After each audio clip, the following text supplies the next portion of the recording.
Lahore Punjab assembly में ज़रई income tax Punjab bill 2024 अक्सरियत राय सां मंज़ूर कयो वियो, जंहिं खां पोइ लाइव स्टॉक ते बि टैक्स लागू ऐं वधीक आमदनी वारनि हारियुनि ते सुपर टैक्स लागू कयो वेंदो।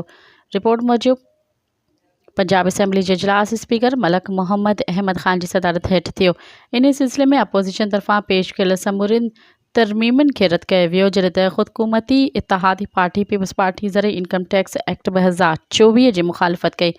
पीपल्स पार्टी खां सवाइ पंजाब हुकूमत ज़रई इनकम टैक्स बिल खे पंजाब असेंबली मां मंज़ूर करायो। पीपल्स पार्टी पंजाब असेंबली में ज़रई इनकम टैक्स बिल ते एतिराज़ कंदे ऐवान मां वॉक आउट कयो आहे। अली हैदर गिलानी चयो त हुकूमत बिल जे मामले ते असांखे एतमाद में न वरितो, ऐवान मां वॉक आउट करे रहिया आहियूं। अपोज़िशन जूं समूरियूं तरमीमूं रद्द करे छॾियूं आहिनि। मज़ीद ख़बरनि ऐं तफ़सीलात लाइ विज़िट कयो असांजी वेबसाइट www.awamiNewsHD.com ऐं ॾिसंदा रहो अवामी न्यूज़ HD।